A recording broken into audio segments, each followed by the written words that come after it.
नमस्कार। इस वक्त हरियाणा के कुछ जिलों में कम्युनल टेंशन है। सोहना में हिंदू मुसलमानों के बीच झड़प हुई। नूह में हिंदुओं के जुलूस पर मुस्लिम इलाकों में हमला हुआ। उसके बाद से पूरे शहर में जबरदस्त तनाव है। नूह की हिंसा में होमगार्ड के एक जवान की मौत हो गई है, जबकि फायरिंग में कई लोगों के घायल होने की खबर है। विश्व हिंदू परिषद की ब्रिजमंडल जलाभिषेक यात्रा पर पहले पथराव हुआ, फिर फायरिंग हुई। पथराव और आगजनी से बचने के लिए इस शोभा यात्रा में शामिल हजारों लोग मंदिर में छुप गए। मंदिर के आसपास चारों तरफ पहाड़ियां हैं। इन पहाड़ियों पर दूसरे मजहब के लोगों ने हथियारों के साथ घेरा डाल दिया, लगातार फायरिंग करने लगे। हमारे संवाददाता अभय पराशर भी इसी मंदिर में फंसे हुए थे। अभय ने बताया कि शाम 6 बजे तक मंदिर के आसपास दूर दूर तक कहीं पुलिस दिखाई नहीं दे रही है। मंदिर में फंसे लोगों ने हरियाणा सरकार से सुरक्षा की गुहार लगाई। इसके बाद एक्शन शुरू हुआ। 7 बजे के करीब हरियाणा पुलिस के कमांडोज और आसपास के जिलों की फोर्स मौके पर पहुंची। मंदिर में फंसे लोगों को करीब 7:30 बजे तक बाहर निकाला जा सका, लेकिन मुश्किल यह थी कि मंदिर के आसपास जंगल है, उसके बाद खेत हैं। चारों तरफ से हमला होने की आशंका थी, इसलिए प्रशासन एहतियात के साथ लोगों को सुरक्षित जगहों तक पहुंचाने में मदद कर रहा है। हालात किस तरह के रहे होंगे, इसका अंदाजा आप इस बात से लगा सकते हैं कि हरियाणा के होम मिनिस्टर अनिल विज ने यहां तक कहा कि हरियाणा सरकार नूह के इस इलाके में पुलिस के जवानों को एयर ड्रॉप करने की तैयारी कर रही है। सेंट्रल फोर्सेस भी मांगी गई हैं, क्योंकि मंदिर की तरफ जाने वाले रास्तों पर मुस्लिम समाज के अराजक तत्वों ने कब्जा कर रखा था। हालात जबरदस्त तनावपूर्ण है। अभय पराशर ने बताया कि मंदिर में बड़ी संख्या में महिलाएं भी फंसी थीं। सबसे पहले महिलाओं को मंदिर से सुरक्षित बाहर निकाला गया। इसके बाद सुरक्षा के बीच मंदिर में फंसे लोगों को बसों तक पहुंचाया गया। अभय ने शाम 6 बजे जो तस्वीरें भेजी वो परेशान करने वाली थी। उनमें फायरिंग की आवाज भी बिल्कुल साफ सुनाई दे रही थी। अब कुछ तस्वीरें आपको दिखा रहे हैं। ये नूह के नल्हड़ महादेव मंदिर की है। ये नूह का एक बहुत प्राचीन मंदिर है। इसी मंदिर के अंदर हजारों हिंदू फंस गए और मंदिर के चारों तरफ पहाड़ियों पर मुस्लिम समाज के अराजक तत्व हथियारों के साथ मौजूद हैं। पहाड़ियों से मंदिर की तरफ फायरिंग की जाती रही। तस्वीरें शाम करीब 6 बजे की, जो हमारे संवाददाता अभय पराशर ने भेजी थी। इन तस्वीरों को देखकर हालात का अंदाजा होता है। फायरिंग की आवाज भी साफ सुनाई देती है।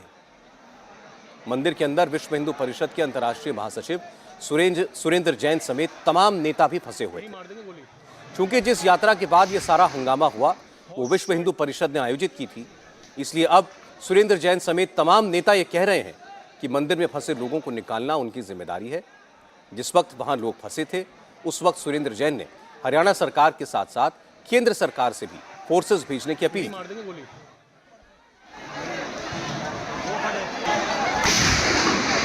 Oh shit!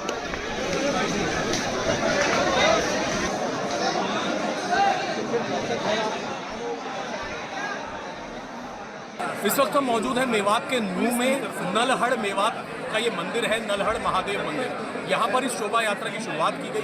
उसके बाद शोभा यात्रा 2 किलोमीटर दूर गई, लेकिन वहाँ पर अचानक से पथराव हुआ, फायरिंग हुई, आगजनी हुई। इस वक्त आप सोचिए तकरीबन 2500 से ज़्यादा, 3 से 4000 के आसपास ये तस्वीरें मेरे सहयोगी सुशील डोगरा आपको दिखा रहे हैं। ये लोग इस मंदिर के अंदर फंसे हुए हैं। सामने मंदिर है, मैं चाहूँगा एक बार जूम करके दिखाएं।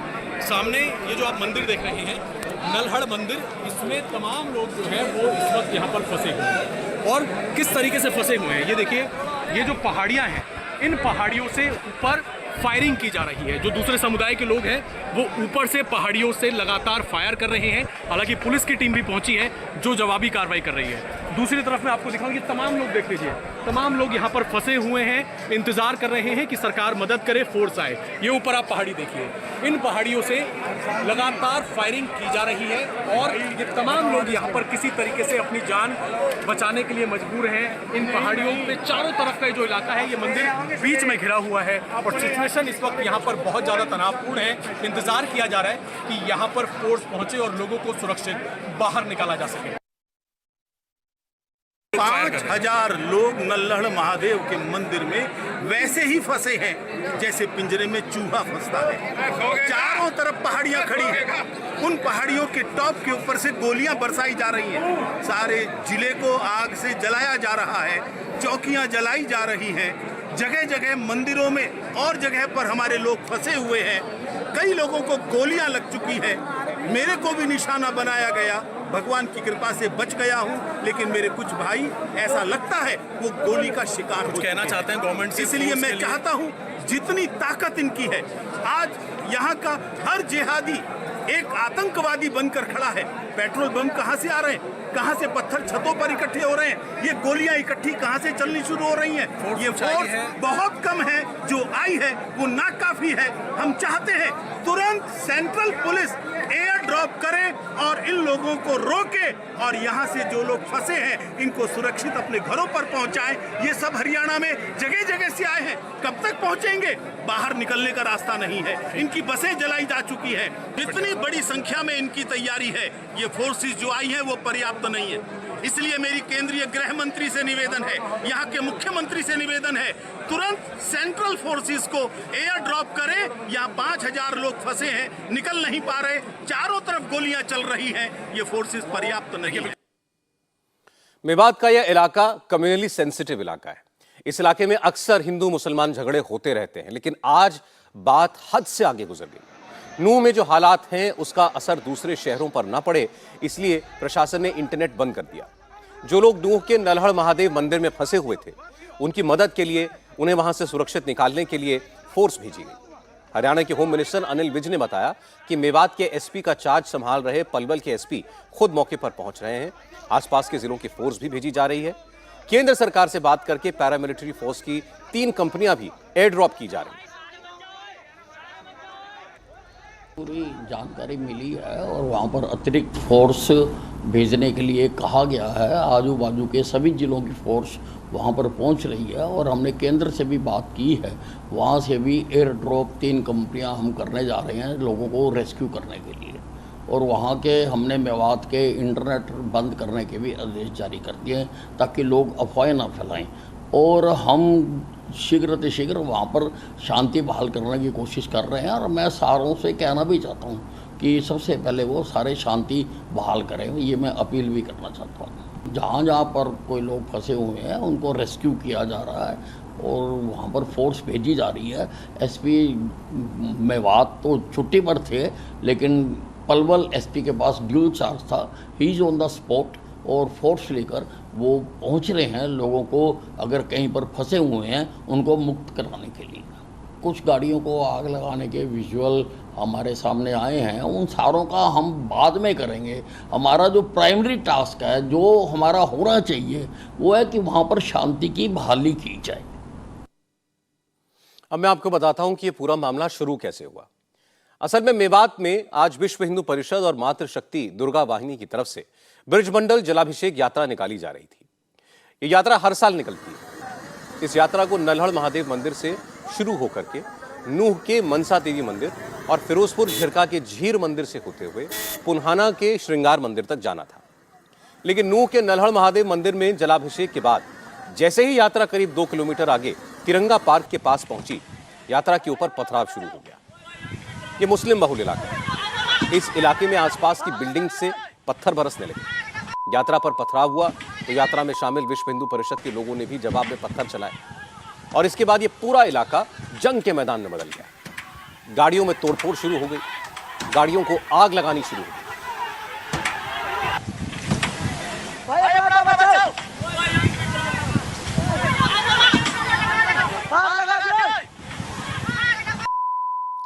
नूह के तिरंगा पार्क के पास से जो तस्वीरें सामने आईं, उसमें साफ साफ नजर आ रहा है कि विश्व हिंदू परिषद की यात्रा पर हमला पूरी प्लानिंग और साजिश के तहत किया गया। आसपास के घरों की छतों पर पत्थर पहले से इकट्ठा थे, लोग पहले से तैनात थे और जैसे ही यात्रा इस इलाके में आई, उस पर हमला कर दिया गया। आप भी साफ देखेंगे तस्वीरों में, एक छत पर दर्जनों लोग इकट्ठा हैं और वहां से लगातार पत्थर फेंक रहे हैं।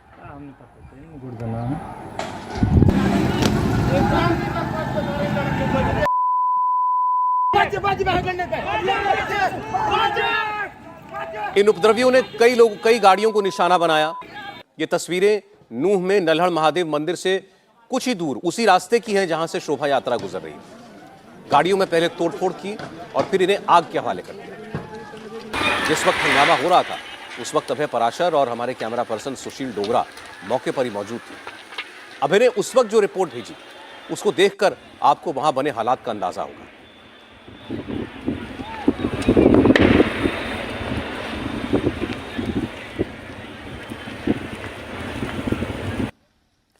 दोपहर के वक्त जो बवाल नूह के तिरंगा पार्क इलाके में शुरू हुआ, उसने कुछ ही देर में पूरे नूह शहर को अपनी चपेट में ले लिया।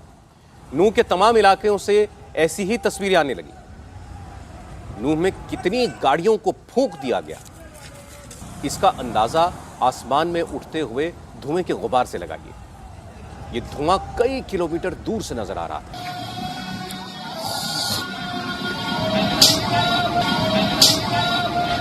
आप देख रहे हो भाई, देव गऊ का दे। हमारे संवाददाता अभय पराशर के सामने ही कई गाड़ियां जला दी गई। अभय ने उस वक्त जो रिपोर्ट भेजी वो मैं आपको दिखाता हूं। मेवात में हालात बेहद तनावपूर्ण बने हुए हैं। जैसे ही विश्व हिंदू परिषद की शोभा यात्रा निकली, आप देख सकते हैं न केवल पथराव हुआ है बल्कि एक ऑटो है उसमें पूरी तरीके से आग लगा दी गई है। आग लगा दी गई है। सामने की तरफ जो आप ये खाली मैदान देख रहे हैं वहां से पथराव जो है वो भी किया गया है, पथराव किया गया है, बोतल फेंकी गई है। और दूसरी आप देखिए आगे एक और ऑटो है उसमें भी आग लगा दी गई है। जगह जगह भीड़ इकट्ठा है। दोनों ही समुदाय के लोग जो हैं वो एक दूसरे के आमने सामने हैं। जैसे ही शोभा यात्रा मंदिर के पास से निकली उसके बाद एक जैसे ही चौराहे पर पहुंची, एक बिल्डिंग से पथराव हुआ। न केवल पथराव हुआ बल्कि अब इस तरीके से गाड़ियों में आग लगा दी गई है। और हैरानी की बात यह है कि पुलिस की मौजूदगी यहां पर नजर नहीं आ रही है। विश्व हिंदू परिषद की शोभा यात्रा जो मेवात में निकल रही थी वो जैसे ही इस चौक पर पहुंची है, यहां पर अभी अभी पथराव हुआ है। सामने की तरफ देख सकते देखिए पथराव हो रहा है वहां पर। एक तरफ जब यहां से जैसी शोभा यात्रा निकली, देखिए गाड़ियां वापस यहां से लौट रही हैं और अचानक से एक दूसरे के आमने सामने जो दूसरा समाज है उसके लोग भी देखिए पथराव इस वक्त यहां पर पथराव कर रहे हैं और से वापस निकलना शुरू हो गई है। हमारी यात्रा शांतिपूर्ण ढंग से निकल रही थी। महिलाएं, बच्चे, बूढ़े सब इसमें थे क्योंकि ये धार्मिक यात्रा थी। लेकिन जैसे ही हम इस चौक पर पहुंचे वहां से गोलियां चलनी शुरू हो गई, छतों से पत्थर फेंकने शुरू हो गए, बसों में आग लगानी शुरू कर दी, औरतों को घायल करना शुरू कर दिया और इन्होंने सब तरह की बर्बरता दिखानी शुरू कर दी है। मुझे लगता है प्रशासन इनके सामने बिल्कुल लाचार हो गया है और खुली गुंडागर्दी इन लोगों के द्वारा चल रही है। इसको किसी हालत में बर्दाश्त नहीं किया जाएगा। हम यहीं खड़े हैं, गोलियां खाएंगे, जलेंगे, मरेंगे, लेकिन यात्रा पूरी करेंगे। नूह में हिंसा हुई, हालात तनावपूर्ण हो गए, लेकिन विरोधी दलों ने आग ठंडी होने का इंतजार नहीं किया। बिना देर किए सरकार पर हमला बोल दिया। कांग्रेस विधायक आफ्ताब अहमद भी आज उस इलाके में पहुंचे जहां पर हंगामा हुआ था। आफ्ताब अहमद ने इसके लिए सीधे सीधे हरियाणा सरकार को जिम्मेदार ठहराया। कहा कि जो कुछ हुआ वो हरियाणा सरकार की नाकामी है। हम कोशिश कर रहे हैं, लोगों को समझाने की अपील कर रहे हैं और लोगों से अपील भी कर रहे हैं हाथ जोड़ कर कि स्थिति को सामान्य बनाएं, सब सहयोग करें। क्योंकि आप पूरे इलाकों में नहीं जा रहे हैं, तो क्या देख पा रहे हैं आप? क्या स्थिति हम देख पा रहे हैं स्थिति जो है बहुत दुर्भाग्यपूर्ण है। बहुत मतलब जो है इस तरह का जो है प्रशासनिक और पुलिस फेलियर जो है हमने जो है नहीं देखा। पुलिस से विश्वास होता तो काबू इतने हालात इतने खराब ना होते। सरकार विफल सरकार। हम यही अपील करेंगे किसी षड्यंत्र का शिकार ना हो, सभी मिलके यहाँ अमन शांति कायम करें और अफवाहों पे और किसी तरीके से जो है उसका शिकार ना बने। नूह में हुई इस हिंसा के पीछे मोनू मानेसर का एंगल भी सामने आ रहा है। एक दिन पहले मोनू मानेसर ने एक वीडियो जारी करके कहा था कि वो अपनी टीम के साथ इस शोभा यात्रा में शामिल होने के लिए आने वाला है।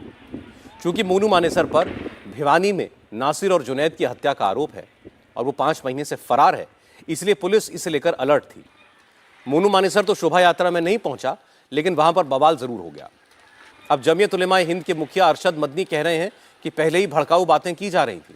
मोनू मानेसर का नाम सामने आ रहा था तो फिर हरियाणा सरकार ने शोभा यात्रा की इजाजत क्यों दी?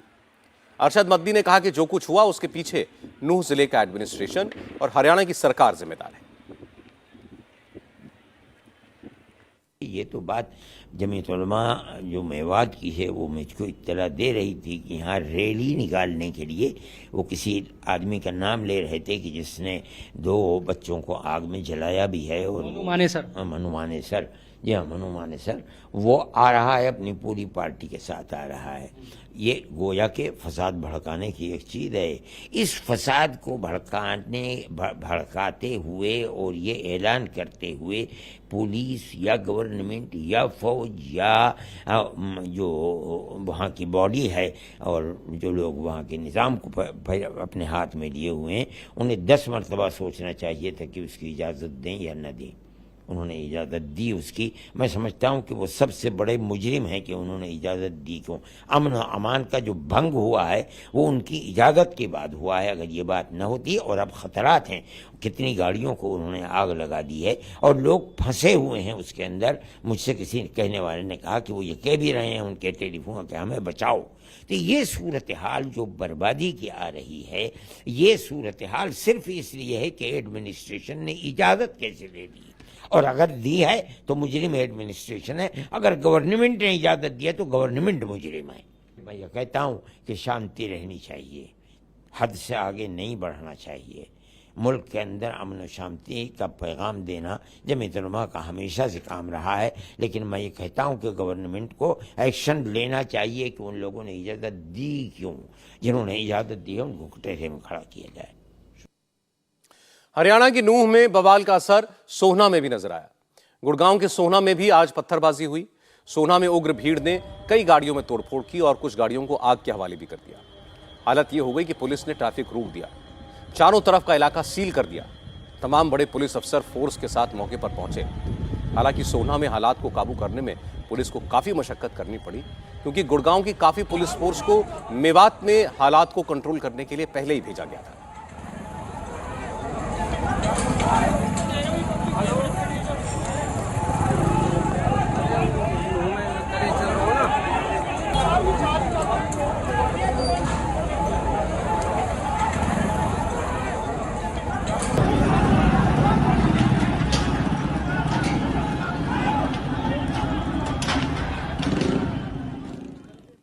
नूंह और मेवात में जो हुआ वो अचानक नहीं हुआ।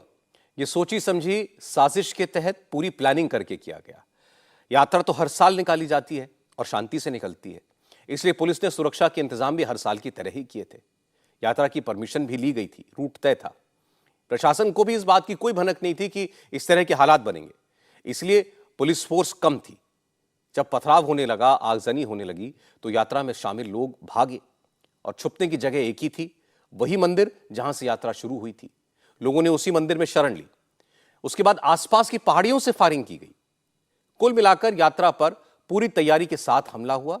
इसलिए पुलिस को अब हमला करने वाले तत्वों की पहचान करके उन्हें जल्द से जल्द सलाखों के पीछे पहुंचाना चाहिए, क्योंकि समाज को बांटने वालों को इस तरह की हरकतों की इजाजत किसी कीमत पर नहीं दी जा सकती। आज उत्तर प्रदेश के चीफ मिनिस्टर योगी आदित्यनाथ ने एक ऐसी बात कह दी जो एक बड़ा सियासी मुद्दा बनेगा। योगी आदित्यनाथ ने आज कहा कि वाराणसी के ज्ञानवापी परिसर में मंदिर के सबूत बिखरे पड़े हैं। दीवारें चिल्ला चिल्लाकर मंदिर होने का सबूत दे रही हैं। इसके बाद भी ज्ञानवापी को मस्जिद विवाद को भड़काने जैसा है। योगी का यह बयान तब आया जब 3 दिन के बाद 3 अगस्त को इलाहाबाद हाईकोर्ट यह फैसला करेगा कि ज्ञानवापी परिसर का एएसआई सर्वे होगा या नहीं। लेकिन आज योगी आदित्यनाथ ने साफ साफ कहा कि एएसआई के सर्वे और उससे पहले भी कोर्ट कमिश्नर के सर्वे से यह बात क्लियर हो चुकी है कि यह मस्जिद मंदिर को तोड़कर ही बनाई गई थी। योगी ने कहा कि ज्ञानवापी परिसर की चाबी मुस्लिम पक्ष के पास है, वहां का मुतवल्ली है। मस्जिद में त्रिशूल, शंख, घंटियां और देवी देवताओं की टूटी मूर्तियां तो हो नहीं सकती।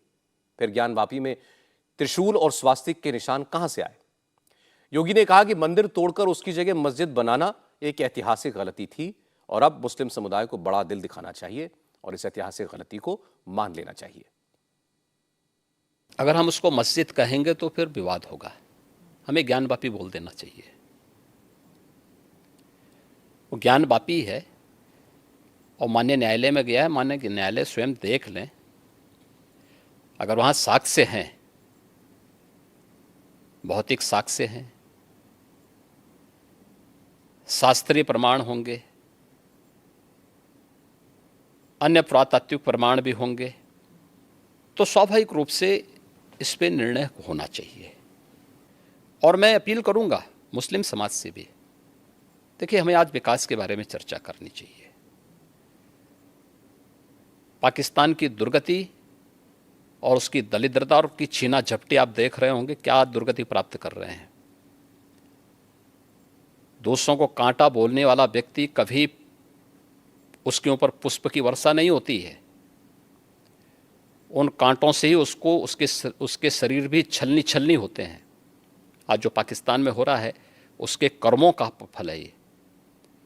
आज जो भूखमरी का शिकार पाकिस्तान बना हुआ है, यह अपने कर्मों का फल भोग रहा है। इसलिए पुरानी गलतियों की पुनरावृत्ति न होने दें। बहुत शांतिपूर्ण तरीके से उपलब्ध साक्ष्य जो इस बात को प्रमाणित करते हैं। मुझे लगता है कि भगवान ने जिसको दृष्टि दी है वो देखे ना, त्रिशूल मस्जिद के अंदर क्या कर रहा है। हमने तो नहीं रखे ना, वहाँ तो सुरक्षा है, सेंट्रल फोर्सेज है, उनके मुतवल्ली हैं, ताला चाबी उनके पास रहती है, त्रिशूल कैसे वहाँ बने हुए हैं। ज्योतिर्लिंग हैं, देव प्रतिमाएं हैं, पूरी दीवारें चिल्ला चिल्ला के क्या कह रही हैं। और उसके बाद भी हम जानबूझ करके, देखिए एक होता है कि जन्म से दिखाई नहीं देता है, हम मान सकते हैं कि दिव्यांग है, जन्मांध है, दृष्टिबाधित है, एक जानबूझ करके ढोंग करे। जो दृष्टिबाधित है उसको दिशा दिखाई जा सकती है, लेकिन जो ढोंग कर रहा है उसको कोई दिखा नहीं सकता है। आप ढोंगी किसे कह रहे हैं? मैं इसीलिए कह रहा हूं ना, जो उन प्रमाणों को नकार रहा है, उन प्रमाणों के बाद भी ये कहता है कि नहीं साहब, तो जबरदस्ती वाली बात करते हैं। देखिए, आप इतिहास में तोड़ मरोड़ कर सकते हैं, लेकिन उन ऐतिहासिक साक्ष्यों के साथ नहीं जो वहाँ की दीवारें चिल्ला चिल्ला के कहती हैं। और उन ऐतिहासिक साक्ष्यों को भी देखने की आवश्यकता है। और मुझे लगता है कि ये प्रस्ताव मुस्लिम समाज की तरफ से आना चाहिए कि साहब ऐतिहासिक गलती हुई है और उस गलती के लिए हम चाहते हैं समाधान हो। आपने मुस्लिम समुदाय के साथ कोई देखिए, हमने अपनी तरफ से कोई पहल नहीं की है, वे पहल करना चाहेंगे तो जरूर विचार करेंगे। असदुद्दीन ओवैसी से लेकर तमाम विरोधी दलों के नेताओं ने, मौलानाओं ने ज्ञानवापी पर योगी के बयान को पकड़ा। योगी के बयान पर पहला रिएक्शन ओवैसी का ही आया। उन्होंने पूछा कि जहां 400 बरस से मस्जिद है, वहां योगी को त्रिशूल कैसे दिखने लगा। ओवैसी ने कहा कि ज्ञानवापी के सर्वे को लेकर इलाहाबाद हाईकोर्ट का फैसला आने वाला है। कोर्ट के फैसले से पहले ऐसे बयान देकर योगी आदित्यनाथ अदालत पर प्रेशर बना रहे हैं। ओवैसी ने कहा, योगी मुख्यमंत्री हैं, उनको कानून का पालन करना चाहिए, अपनी आस्था और अपना मजहब दूसरों पर नहीं थोपना चाहिए। कहां मिल रहे हैं? 400 साल से मस्जिद है, वहां पर नमाज हो रही है। वहां पर प्रधानमंत्री ने काशी की इतनी बड़ी मंदिर को बना दिया, उसके ऊपर क्या बोलेंगे वो?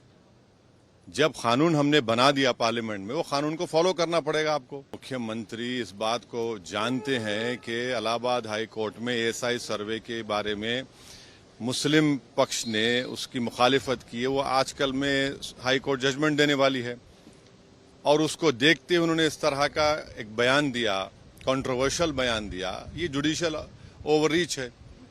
दूसरी बात यह है कि प्लेसेस ऑफ वर्शिप एक्ट 1991 है, जो 15 अगस्त 1947 को जिस समुदाय की मस्जिद थी, मंदिर थी, बौद्ध समाज की थी, ईसाई सिखों की, वो रहेगी। अगर वो ये कह रहे हैं तो फिर कई बौद्ध समाज के प्लेसेस ऑफ वर्शिप को बदल दिया गया 47 से पहले। आंध्रा डिस्ट्रिक्ट में जाइए आप, वहां पर है आज भी। क्या करेंगे वो? उसको भी चेक कराएंगे क्या? उनको पढ़ना चाहिए कि स्वामी विवेकानंदा ने उड़ीसा की एक बहुत बड़ी मंदिर के बारे में क्या कहा था। आप मुख्यमंत्री है, कानून को फॉलो करिए।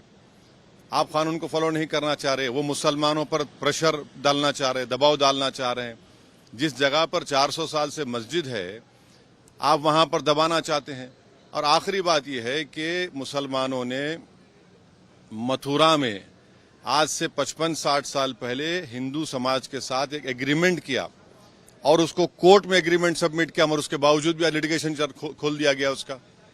तो ये सिर्फ इनकी कम्युनल पॉलिटिक्स का एक हिस्सा है और एक जुडिशियल इनका जो है ये उसको क्या बोलेंगे आप, जुडिशियल ओवररीच है इनका, ये उत्तर प्रदेश के मुख्यमंत्री का। समाजवादी पार्टी ने भी योगी को संविधान की याद दिलाई। कहा योगी को अगर यही सब बातें करनी है तो उन्हें मुख्यमंत्री के पद से इस्तीफा देना चाहिए, बजरंग दल की मेंबरशिप ले लेनी चाहिए। समाजवादी पार्टी के सांसद शफीकुर रहमान बर्क ने कहा कि योगी के कह देने भर से मस्जिद मंदिर नहीं हो जाएगी। बर्क ने कहा कि ज्ञानवापी मस्जिद थी और मस्जिद ही रहेगी। मुस्लिम समाज ने ऐसी कोई गलती नहीं की कि उसके लिए माफी मांगे। गवर्नमेंट ने की तरफ से कोई इस किस्म की बात नहीं पैदा हो सकी कि भाई ये मस्जिद नहीं है। हाँ, अब ये अपने तौर पर कह रहे हैं कि मस्जिद वहाँ नहीं थी और अब ये हो गया, मस्जिद तो थी उस जगह। मुस्लिम समाज ने कोई इस किस्म की गलती नहीं की है और ये ज्ञानवापी मस्जिद थी और हम उसको आज भी मस्जिद मानते हैं। जी हाँ। अब ये दूसरी बात है कि ताकत के बलबूते पर तुम हमसे ये बात कह रहे हो कि आपको अभी मस्जिद नहीं कहनी चाहिए, आप इसे कैसे रोक सकते हैं कहने से। मौलानाओं को भी योगी की बात बहुत बुरी लगी। दारुल उलूम देवबंद के मौलाना अरशद मदनी ने कहा कि जिसे योगी आदित्यनाथ त्रिशूल कह रहे हैं वो असल में अल्लाह की निशानी है। वैसी ही निशानी मदीना में पैगंबर मोहम्मद साहब की कब्र के ऊपर बनी गुंबद पर भी दिखाई देती है। इसलिए ज्ञानवापी मंदिर नहीं, मस्जिद ही है। जो लोग उर्दू लिखने वाले हैं उनसे लिखवाइए अल्लाह, जो लोग फारसी लिखने वाले हैं उनसे अल्लाह लिखवाइए, जो अरबी लिखने वाले हैं उनसे अल्लाह लिखवाइए।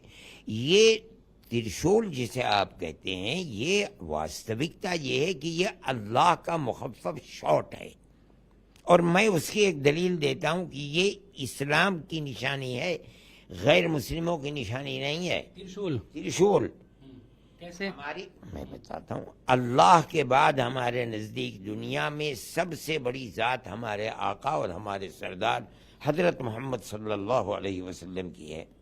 उनकी कब्र मदीना मुनव्वरा के अंदर है। उसके ऊपर एक गुंबद बना हुआ है जिसका सब्ज रंग है, जिसको कुब्बतुल खदरा कहा जाता है। उसके ऊपर त्रिशूल की निशानी है जिसे आप त्रिशूल कहते हैं। जो चीज़ कही है मोहतरम योगी जी ने, और ये बात कही है कि वो मंदिर, मैं कहता हूँ उनकी ज़बान से निकल गया, वो बात ये नहीं है। नतीजा उसका ये है कि वो अल्लाह का घर है और बनाने वालों ने उसके ऊपर वही अल्लाह का मुखफ़्फ़फ़ शॉट, उसी को तस्वीर बना करके या उसको काट करके पत्थर के ऊपर वो बना दिया। वो इस्लामी खुदा का घर होने की दलील है, मंदिर होने की दलील नहीं है। मुस्लिम पर्सनल लॉ बोर्ड के सदस्य मोहम्मद सुलेमान ने कहा कि योगी आदित्यनाथ के बयान से उन्हें बहुत तकलीफ हुई है, क्योंकि मुख्यमंत्री होने के नाते उन्होंने कानून की हिफाजत की बात कहनी चाहिए थी, लेकिन वो तो एक समुदाय के प्रवक्ता बन गए। ये दुर्भाग्य की बात है कि भाजपा सरकार के मुख्यमंत्री कानून की राज की पैरोकारी न करके अपनी इच्छाओं, अपनी धार्मिक आस्थाओं की बुनियाद पर बयान देते हैं। देश क्या धार्मिक इच्छाओं, आस्थाओं और एक वर्ग विशेष की अपनी अभिलाषाओं से चलेगा, कानून से नहीं चलेगा।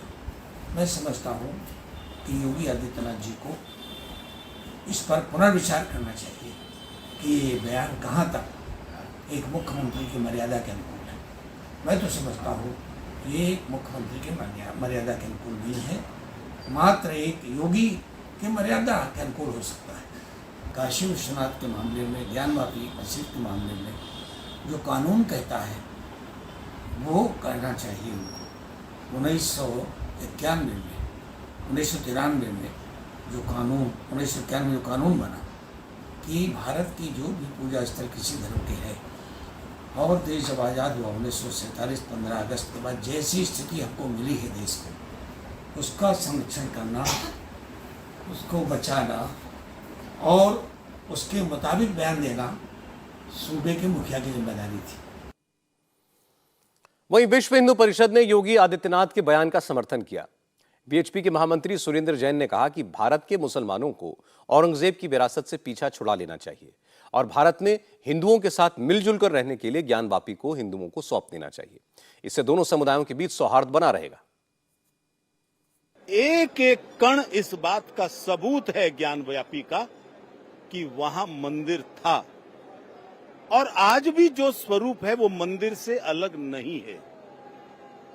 मुझे लगता है कि यहां के मुस्लिम समाज को अपने आप को आक्रमणकारियों के साथ नहीं जोड़ना चाहिए। ये उनके हित में है। अगर औरंगजेब के साथ जोड़ेंगे, गजनी के साथ जोड़ेंगे तो उनके पापों के भागीदार भी इनको बनना पड़ेगा। अब मुझे लगता है वो अतीत इनको पीछे छोड़कर हिंदुओं के साथ कैसे प्रेम के साथ रहना है ये सीखना चाहिए और औरंगजेब से नाता तोड़कर शंकर से नाता जोड़ना चाहिए। आगे बढ़े और हिंदुओं के हवाले कर दें। कितनी ही अदालती प्रक्रिया कर लें, कानूनबाजी में वो लटका सकते हैं, मामले को खत्म नहीं कर सकते। अयोध्या में भी लटकाया था, स्थिति उनकी ही खराब हुई। तो अब भी समय है और मुस्लिम समाज को एक नई पहल करनी चाहिए। आगे बढ़े और ज्ञानवापी हमारे हवाले करें। सहृदयता की, एक सह अस्तित्व की नई लहर चलेगी। विश्व हिंदू परिषद ने मुसलमानों को मस्जिद सौंपने की सलाह दी। ओवैसी की पार्टी के प्रवक्ता वारिस पठान ने कहा कि हिंदू ही बड़ा दिल दिखा दें, इस तरह के विवाद खड़े करना बंद कर दें, प्लेसेस ऑफ वर्शिप एक्ट का सम्मान करना सीखें।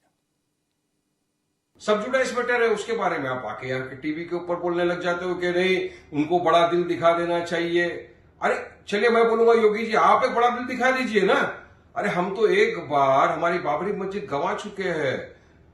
इसी तरह से कहा गया था कि रात के अंधेरे में मूर्तियां प्रकट हो गई, ताला खोल दिया गया, फिर 6 दिसंबर को काला दिन हो गया, पूरे देश ने देखा हमारी बाबरी मस्जिद को शहीद कर दिया गया। तो किस तरह से अभी आप करेंगे? और कहां चले गए सर संचालक मोहन भागवत? उन्होंने क्या कहा था कि हम काशी मथुरा की बात भी नहीं करेंगे, फिर भी आप बात कर रहे हो आज तक की, तो आप भी बड़ा दिल दिखा दिया। आज योगी ने राष्ट्रवाद पर भी बात की। योगी ने कहा कि देश के हर नागरिक को राष्ट्र को अपने मजहब से ऊपर रखना चाहिए।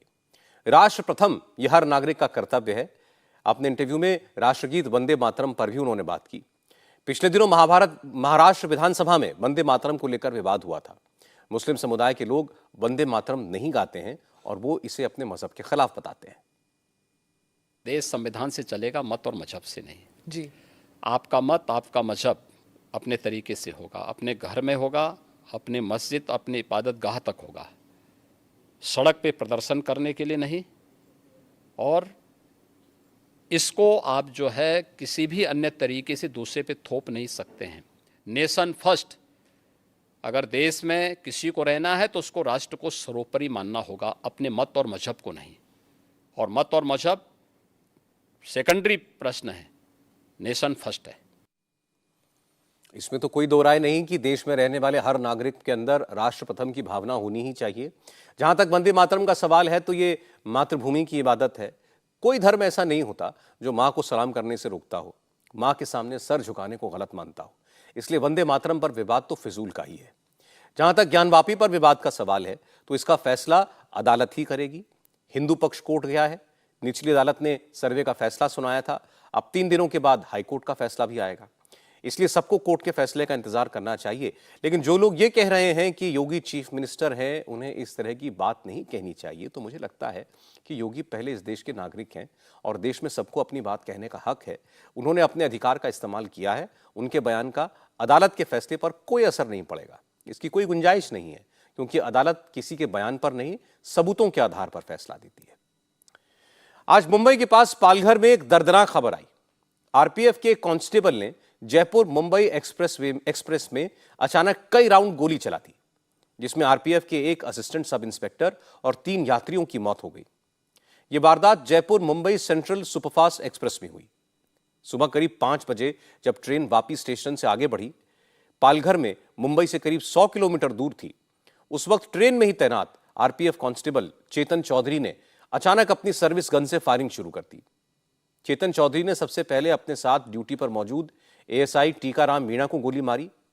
इसके बाद उसने ट्रेन में सवार 3 और मुसाफिरों पर फायरिंग कर दी। आसपास के लोगों ने बताया कि आरोपी कांस्टेबल ने करीब 12 राउंड गोलियां चलाईं, जिसमें 4 लोगों की मौके पर ही मौत हो गई। इसके बाद किसी ने दहीसर स्टेशन के पास चेन खींची और कांस्टेबल चेतन चौधरी भागने लगा, लेकिन उसे पकड़ लिया गया। फायरिंग करने वाला कांस्टेबल चेतन चौधरी यूपी के हाथरस का रहने वाला है, भावनगर डिवीजन में तैनात था। फायरिंग का शिकार घटना में मारे गए एएसआई टीकाराम मीणा सवाई माधोपुर के रहने वाले हैं। अब सबसे बड़ा सवाल यह है कि आरपीएफ के कांस्टेबल ने ट्रेन के यात्रियों की सुरक्षा की जिम्मेदारी जिनकी उसके ऊपर थी, उनकी ही हत्या क्यों की? अपने सीनियर की हत्या क्यों की? मुसाफिरों पर गोली क्यों चलाई? इन सवालों के जवाब अभी तक नहीं मिले। हालांकि कुछ लोगों का कहना है कि किसी बात पर उसकी अपने सीनियर टीकाराम मीणा से बहस हुई थी। इसके बाद उसने अपनी ऑटोमेटिक राइफल से 4 लोगों की हत्या कर दी। आज आरपीएफ के आईजी प्रवीण सिन्हा ने कहा कि इतना पता चला है कि कांस्टेबल चेतन चौधरी मानसिक तौर पर परेशान था, लेकिन उसने अचानक गोली क्यों चलाई, इसका पता जांच के बाद ही लगेगा। काफी खराब इंसिडेंट है जो हमारे स्टाफ थे उसकी गोली आपा खो दिया, बेसिकली आपा खोया और गोली चलाई है उसकी, यही हुआ है। आगे इंक्वायरी अभी हो रही है, जीआरपी वाले कर रहे हैं। ट्रेन एस्कॉर्टिंग में थे और उसके बाद इन लोगों ने उस पे अपने अधिकारी को ही पहले गोली मारी है। ऐसी कोई हिस्ट्री नहीं है, झगड़ा वगड़ा नहीं है। अच्छा, उसका कुछ दिमाग खराब हो गया। सर कभी गोली क्यों चलाई गई? जो सामने दिखा उस पे चला दिया। मानसिक ऐसा परेशानी, थोड़ा मतलब गर्म खून का था। गर्म खून का था, मेंटली डिस्टर्ब था सर, बताया जा रहा है कि उस समय तो आपा उस समय उसने मेंटली डिस्टर्ब। सर झगड़ा भी कुछ हुआ था सर? झगड़ा नहीं हुआ, अचानक के दौरान किसी से सर कभी सर कभी अभी तो वो छुट्टी से आया था वापस, तो वो सब कोई परेशानी मुंबई नहीं। पुलिस मामले की जांच कर रही है। फॉरेंसिक टीम ने ट्रेन से सबूत इकट्ठा किए हैं और आरोपियों से पूछताछ भी हो रही है। पता लगा है कि एएसआई टीकाराम मीणा और कांस्टेबल चेतन चौधरी जयपुर मुंबई सुपरफास्ट ट्रेन में सूरत से सवार हुए थे, एस्कॉर्ट पार्टी में शामिल थे। अब पुलिस ट्रेन में उस वक्त मौजूद दूसरे मुसाफिरों से बात कर रही है, यह जानने की कोशिश कर रही है कि फायरिंग से पहले क्या हुआ था, कांस्टेबल को इतना गुस्सा क्यों आया कि उसने गोलियां चलाईं। आरपीएफ कमिश्नर रविंद्र शिसवे ने कहा कि अभी शुरुआती जांच में कुछ बातें पता लगी हैं, लेकिन हत्या की वजह बताना जल्दबाजी होगी। आज सुबह जयपुर से मुंबई आने वाली जयपुर सुपरफास्ट एक्सप्रेस जब वापी स्टेशन से निकली, उसके बाद जब उसमें जो एस्कॉर्टिंग के लिए तैनात आरपीएफ के रेलवे प्रोटेक्शन फोर्स के कांस्टेबल थे चेतन सिंह, उन्होंने अपने सीनियर एएसआई टीकाराम मीणा उन पर फायरिंग की और उसके बाद 3 अलग अलग बोगियों के 3 और पैसेंजर जो थे उन पर फायरिंग की। ये चारों की अनफॉर्चुनेटली डेथ हो गई है। उसके बाद ये ट्रेन मीरा रोड तक जब आई तब किसी पैसेंजर ने चेन पुल की सेफ्टी के लिए और गाड़ी रुक गई। तब ये चेतन सिंह इसने भागने की कोशिश की, लेकिन जीआरपी के और आरपीएफ के जो पुलिसकर्मी वहाँ तैनात थे उन्होंने बड़ी धैर्यता से उसे पकड़ा। इन्वेस्टिगेशन में जिस तरह के स्टेटमेंट्स आ रहे हैं, जिस तरह के वीडियो आ रहे हैं, सबकी छानबीन की जाएगी। किसी भी मामले में कंक्लूजन तक पहुंचने के लिए आपको भी मालूम है कि हर चीज़ को बहुत गहराई में जाके उसकी छानबीन करनी होगी और पुलिस इसके गहराई में जाके छानबीन करेगी। इस वारदात में एएसआई टीकाराम मीणा के अलावा जिन 3 मुसाफिरों की मौत हुई, उनमें से एक का नाम असगर है। असगर के भाई अमानुल्लाह ने बताया कि असगर बिहार का रहने वाला है। वो चूड़ी बनाने का काम करता था, काम की तलाश में मुंबई जा रहा था। असगर के भाई ने कहा कि असगर के 5 छोटे छोटे बच्चे हैं, गरीब परिवार है, वो अकेला कमाने वाला था। अब उसके बच्चे कहाँ रहेंगे, उन्हें कौन पालेगा? सुबह में मालूम पड़ा कि ऐसे हादसा हुआ है। रेलवे से मेरे पास फ़ोन आया कि ये असगर नाम का आपका कोई है, तो मैं बोला मेरा भाई है। तो वो बोला कि आपके भाई के साथ ऐसा हादसा हुआ है, तो मैं यहाँ भाग करके आया। 3 गोली लगा हुआ है इसको, और वो पुलिस वाले दिखा भी रहे थे, यहाँ 3 गोली लगा हुआ है, यहाँ सीने पे 3 गोली लगी हुई है। पुलिस जो मारा है इसको, तो पुलिस को जब उसका दिमागी संतुलन ठीक नहीं था तो यहाँ पुलिस में इसको भर्ती क्यों किया? उनके परिवार में उसकी फैमिली है, 4 बेटी है, 1 बेटा है, सब छोटे छोटे हैं, कोई कमाने लायक नहीं है, ना उसके पास घर है ना कुछ है। वो अभी उसके पास से बाप का साया हट गया, अब वो कहाँ रहेगी नहीं रहेगी इसका तो अल्लाह ही को मालूम है। असगर अली के एक और रिश्तेदार मोहम्मद रब्बानी शेख ने कहा कि अगर ये झगड़ा पुलिस वालों के आपस का था तो उसमें बेकसूर मुसाफिरों की क्या गलती थी। उन्होंने कहा कि जिस कांस्टेबल ने बेकसूर लोगों की जान ली है उसे फांसी की सजा मिलनी चाहिए। पुलिस ने तो ये बताया कि आपस में दोनों कांस्टेबल को जो है वातावरण हुआ, वातावरण होने के बाद में दोनों को गोली फायरिंग हुआ, जिससे हुआ उसको उसने मार दिया, फिर प्लस इधर 4 पैसेंजर को मार दिया। पुलिस वाले के लिए हम ये चाहते हैं कि जिसका अगर दिमागी संतुलन अगर सही नहीं है तो पुलिस की नौकरी न करे। हमारी हिफाजत के लिए उसको बंदूक दिया गया है, हमारे ऊपर वार करने के लिए नहीं दिया गया है, हमारे ऊपर चमकाने के लिए नहीं दिया गया, हमारी हिफाजत करने के लिए दिया गया है। उसको आपस में दोनों कांस्टेबल को लफड़ा हुआ, वो दोनों समझता ना कि ये पैसेंजर को मारने की क्या ज़रूरत है। उसके पीछे जो 4 पैसेंजर मरा, उसके पीछे जो 4 बच्चे हैं, 5 बच्चे हैं, उसको कौन देखेगा, कौन भाल करेगा। इसको कड़ी से कड़ी सज़ा मिलनी चाहिए, इसको फांसी की सज़ा मिलनी चाहिए। अगर उसको नहीं, अगर गर्म खून बर्दाश्त होता है तो पुलिस की नौकरी छोड़ करके हदमगिरी करे। जिस शख्स पर ट्रेन की सुरक्षा की जिम्मेदारी हो, मुसाफिरों की हिफाजत जिस शख्स की ड्यूटी हो, वही मुसाफिरों की जान ले ये चिंता की बात है। आरपीएफ के कांस्टेबल ने फायरिंग किन हालात में की है, क्यों की है, इसकी वजह तो जांच के बाद पता चलेगी, लेकिन इस घटना से पूरे आरपीएफ की छवि जरूर खराब हुई है। मणिपुर में हिंसा और महिलाओं के साथ हुई शर्मनाक घटनाओं पर आज सुप्रीम कोर्ट ने सख्त रुख अपनाया। चीफ जस्टिस की बेंच ने मणिपुर और केंद्र सरकार से मणिपुर में हुई हिंसा के मामले में दर्ज किए गए सभी केसेस का पूरा ब्यौरा कल तक देने को कहा है। अदालत ने कहा कि मणिपुर में महिलाओं के साथ जो जुल्म हुए वो गंभीर विषय है। इन महिलाओं को न्याय दिलाने के लिए जरूरी है कि महिलाओं को कोर्ट या पुलिस स्टेशन जाना पड़ा, न्याय उनके दरवाजे पर खुद जाएगा। आज सुप्रीम कोर्ट में उन 2 महिलाओं की पिटीशन पर सुनवाई हुई जिनके साथ जाति का वीडियो सामने आया था। इन 2 महिलाओं की तरफ से कपिल सिब्बल ने अदालत से कहा कि पीड़ित महिलाएं मामले की सीबीआई जांच और उसे असम स्थानांतरित करने के खिलाफ हैं। सॉलिसिटर जनरल तुषार मेहता ने कहा कि सरकार ने मुकदमे की किसी दूसरे राज्य में ट्रांसफर करने का अनुरोध किया है, असम में स्थानांतरण पर फैसला नहीं लिया है। चीफ जस्टिस डीवाई चंद्रचूड़ ने कहा कि यह सिर्फ एक मामला नहीं है, बल्कि ऐसी कई घटनाएं मणिपुर में हुई हैं। चीफ जस्टिस ने पूछा कि महिलाओं के खिलाफ अपराध की कितनी एफआईआर दर्ज की गई हैं। सबका ब्यौरा कल तक अदालत में पेश किया जाए। इस पर तुषार मेहता ने कहा कि 6000 से ज्यादा एफआईआर हैं, सबका ब्यौरा कल तक देना मुश्किल होगा। कोर्ट थोड़ा और वक्त दे, लेकिन अदालत ने वक्त देने से इनकार कर दिया। कपिल सिब्बल ने कहा कि मणिपुर पुलिस पर वहां के लोगों को भरोसा नहीं है, इसलिए एक एसआईटी बनानी चाहिए। इस पर सॉलिसिटर जनरल तुषार मेहता ने कहा कि सुप्रीम कोर्ट की निगरानी में एसआईटी बनाने में केंद्र सरकार को कोई ऐतराज नहीं है। इंदिरा जयसिंह ने मांग की कि महिलाओं की एक टीम बनाई जाए जो पीड़ितों से बात करे। सुप्रीम कोर्ट ने केंद्र और मणिपुर सरकार से रजिस्टर्ड हुए केसेस का पूरा ब्यौरा मांगा है। कोर्ट ने संकेत दिया है कि महिला जजों या पुरुष और महिला जजों की एक कमेटी बनाई जा सकती है। कोर्ट ने इसके लिए केंद्र और दूसरे पक्षों से नाम मांगे हैं। इस मामले में अगली सुनवाई अब कल होगी। मणिपुर के हालात को लेकर जब सुप्रीम कोर्ट में सुनवाई चल रही थी, उस वक्त मणिपुर को लेकर पार्लियामेंट में हंगामा हो रहा था। राज्यसभा में जब सुबह यह मुद्दा उठा तो सरकार ने कहा कि वो चर्चा के लिए राजी है। सभापति जगदीप धनखड़ ने नियम 176 के तहत मणिपुर पर चर्चा की इजाजत दे दी। दोपहर 2 बजे से चर्चा शुरू करने का वक्त भी तय कर दिया, लेकिन विपक्ष इसके लिए तैयार नहीं था। विरोधी दलों का कहना था कि मणिपुर पर नियम 267 के तहत चर्चा कराई जाए। इसी मांग को लेकर हंगामा शुरू हो गया। It's a very unusual spectacle. Proceedings of the House were not taking place for last several days. Now when there is time for discussion on Manipur, no one can appreciate why discussion is not taking place. Why this House is not keen for discussion. Do we take it the demand for discussion on Manipur was not serious? विपक्ष के हंगामे के बाद सभापति ने सदन को स्थगित कर दिया। इसके बाद गतिरोध को दूर करने के लिए उन्होंने मल्लिकार्जुन खड़गे और विपक्ष के दूसरे नेताओं को बातचीत के लिए बुलाया, लेकिन इस मीटिंग का भी कोई असर नहीं हुआ। सदन की कार्रवाई जब 3:30 बजे दोबारा शुरू हुई तो फिर हंगामा होने लगा। आखिरकार राज्यसभा को कल तक के लिए स्थगित कर दिया गया। विपक्ष के रवैये से नाराज राज्यसभा में सदन के नेता पीयूष गोयल ने कहा कि नियम 176 के तहत चर्चा की मांग विपक्ष के कई नेताओं ने भी की थी। अब जब सरकार इसके लिए राजी है तो विपक्ष पीछे क्यों हट रहा है, चर्चा से क्यों भाग रहा है?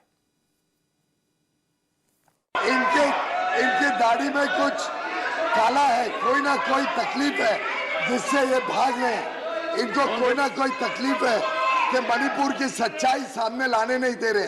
मुझे लगता है विपक्ष के लोगों ने इंट्रोस्पेक्ट करना चाहिए, विपक्ष के लोगों ने एक बार पुनः विचार करके तय करना चाहिए। इस सदन में मणिपुर की चर्चा हम चाहते हैं, हम आज की आज चाहते हैं, आज की आज चर्चा शुरू की जाए 176 रूल में, और आज की आज दूध का दूध पानी का पानी हो जाए। पीयूष गोयल को जवाब दिया तृणमूल कांग्रेस के सांसद डेरेक ओब्रायन ने। डेरेक ओब्रायन ने कहा कि अल्प अवधि की चर्चा कराकर सरकार विपक्ष को अपनी बात रखने का मौका नहीं देना चाहती। उन्होंने कहा कि विपक्ष की मांग है कि प्रधानमंत्री सदन में आकर बयान दें, नियम 267 के तहत चर्चा हो। डेरेक ओब्रायन ने कहा कि प्रधानमंत्री खुद को क्या समझते हैं कि मणिपुर पर बयान देने से बच रहे हैं। Today is day 8. The Prime Minister has not come to Parliament. 20 second के लिए भी पार्लियामेंट में नहीं आया. Where is the Prime Minister on day 8 of Parliament? The serious issue from 20th of July, which all of us, Congress, DMK, SP, Shiv Sena, BRS, CPM, AAP, all parties have been asking for is a discussion under emergency rule. Emergency rule माने सब business बंद करो, मणिपुर आगे discuss करो. ये हमारा मांग था 20 जुलाई. From 20th of July. Today is 31st of July, still no discussion. It's a very serious issue. We want to discuss Manipur. We want to discuss Manipur under the emergency rule, not one under toast and butter rule of 176. वो नहीं होता है 1.5 घंटा 2 घंटा का discussion. वो toast and butter rule है. We want a full meal discussion on Manipur. And our last point, Mr. Prime Minister, who the hell do you think you are? Pandit Nehru has come and spoken in Rajya Sabha on a serious subject and participated in the debate. Atal Bihari Vajpayee has come and discussed a subject in the Rajya Sabha. Dr. Manmohan Singh has come, and even Mr. Rajiv Gandhi came and discussed Bofors when he was falsely accused. He had the guts to come and discuss Bofors in the Rajya Sabha. 4 examples I've given you. And Mr. Prime Minister, you're so arrogant. You have a heart of stone. The women and children of Manipur, the people of Manipur are suffering. They don't want a Maggi noodles 2-minute discussion, 2 घंटा का discussion. ये नहीं चलेगा.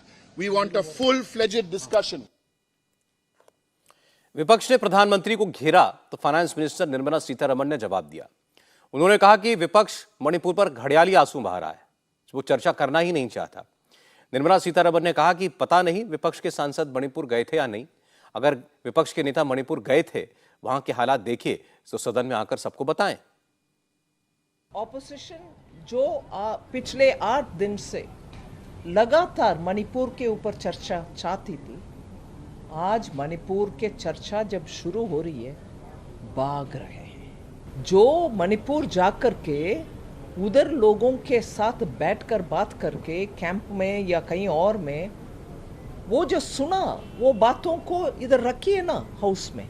विपक्ष अब तक जो मणिपुर के ऊपर क्रोकोडाइल टीयर्स शेड कर रहे थे, ये अभी स्पष्ट हो गया है। हाँ, क्रोकोडाइल टीयर्स ही थे। वो जेन्युइनली मणिपुर के ऊपर चिंता है तो अभी कोई रुकावट होना नहीं चाहिए, सीधा आकर चर्चा करना चाहिए। मणिपुर नहीं है उनके मन में जैसे वो काला शर्ट पहनकर आए थे, काला सोच है उनके मन में। इससे पहले यूपीए सरकार के समय जब ऑलमोस्ट साल भर के ब्लॉकेड हुआ मणिपुर में, तब एक ही रास्ता था मणिपुर पहुंचने के लिए, उस रास्ता बंद भी हुआ। Cooking gas, food, medicine, nothing reached Manipur. उस समय यूपीए के सरकार इधर और कांग्रेस के सरकार मणिपुर में। मैं पूछना चाहती हूं, कोई होम मिनिस्टर गया उस समय मणिपुर? अब तो हमारे माननीय अमित शाह जी 3 दिन मणिपुर में पूरे के पूरे थे। एक कैंप से दूसरे कैंप, दूसरे से तीसरे कैंप, हर कैंप में गए, लोगों से संपर्क किए, बात किए। मणिपुर के ऊपर पॉलिटिक्स करने वाले बेरहम यूपीए के मैं आज अपील कर रही हूं कि सचमुच मणिपुर गए और आकर इधर बात रखने के लिए मौका जब मिल रही है, आप क्यों उसको उठाना नहीं चाहते हैं? राज्यसभा की तरह हंगामा लोकसभा में भी हुआ। क्वेश्चन आवर सिर्फ 15 मिनट तक चल सका। इसके बाद 2 बजे तक सदन को स्थगित कर दिया गया। 2 बजे जब कार्रवाई दोबारा शुरू हुई तो भी हंगामा जारी रहा, लेकिन सरकार ने हंगामे के बीच सिनेमेटोग्राफी अमेंडमेंट बिल सदन में पेश किया। बिना बहस के ये बिल पास करा गया। इस दौरान विपक्ष लगातार हंगामा कर रहा था। हंगामे की वजह से सदन की कार्रवाई को कल तक के लिए स्थगित कर दिया गया।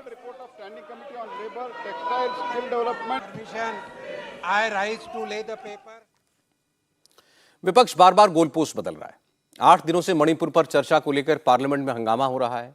आज जब चर्चा का वक्त तय हो गया तो विपक्ष ने चर्चा करने से इनकार कर दिया। अब विरोधी दलों के सांसदों ने मणिपुर के इशू पर राष्ट्रपति से मुलाकात का वक्त मांगा। राष्ट्रपति से जो डेलीगेशन मिलने जाएगा उसमें विपक्ष के वो 21 सांसद शामिल होंगे जो मणिपुर का दौरा करने गए थे। मल्लिकार्जुन खड़गे इस डेलीगेशन का नेतृत्व करेंगे। फिलहाल एक ब्रेक लेंगे। ब्रेक के बाद मैं आपको बताऊंगा लालू के परिवार के खिलाफ आज ईडी ने क्या एक्शन लिया। नौकरी के बदले जमीन घोटाले में ईडी ने लालू परिवार पर बड़ा एक्शन लिया। ईडी ने लालू परिवार की 6 करोड़ से ज्यादा की 6 प्रॉपर्टीज अटैच कर ली हैं। ईडी ने पीएमएलए एक्ट के तहत यह कार्रवाई की। अटैच की गई प्रॉपर्टी दिल्ली, गाजियाबाद और पटना में है। इसमें न्यू फ्रेंड्स कॉलोनी का बंगला भी शामिल है। यह बंगला एबी एक्सपोर्ट्स नाम की कंपनी के नाम पर है। इस कंपनी में लालू परिवार का ही स्वामित्व है। अटैच की गई प्रॉपर्टी राबड़ी देवी, मीसा भारती, लालू के दामाद विनीत यादव और समधी शिव कुमार यादव के नाम पर है। लालू परिवार की संपत्ति अटैच हुई तो राष्ट्रीय जनता दल के ने सीधे बीजेपी पर निशाना साधा। आरजेडी प्रवक्ता शक्ति यादव ने कहा कि बीजेपी विपक्षी एकता से डरी हुई है, इसलिए इस तरह के एक्शन से विरोधी दलों को डराने की कोशिश कर रही है। 2017 में ये 900 करोड़ की संपत्ति बता रहे थे और 2000 पिछले बार ये 600 करोड़ बताए और आज आकर करके 6 करोड़ की बातें कर रहे हैं। ये अभी तो शुरुआत है। बिहार चर्चा है कि बिहार में विचरण कर रही है। महागठबंधन के नेताओं पर, करीबियों पर कुछ भी कर सकती है। ये तो पॉलिटिकल वेंडेटा की प्रकाष्ठा है। और मैं बता रहा हूं कि ये भी ढाक के 3 बात निकलेगा 6 करोड़ वाली बात। तो अगर सेवा का विस्तार सुपारी का प्रतीक है कि हम इंडिया गठबंधन के घटक दलों को परेशान करने के लिए हमने कोई सुपारी ली है, तो संस्थाओं की मर्यादा टूटती हुई दिखाई पड़ी। विरोधी दलों का गठबंधन तो 2 महीने पहले बना है, लेकिन लालू के खिलाफ जमीन के बदले नौकरी घोटाले में केस 10 साल पुराना है। चार्जशीट हो चुकी है। इसलिए यह कहना ठीक नहीं है कि विरोधी दलों की एकता से घबराकर लालू के खिलाफ कोई कार्रवाई की जा रही है। आज की बात में इतना ही। मेरी आपसे अगली मुलाकात होगी कल रात 9 बजे।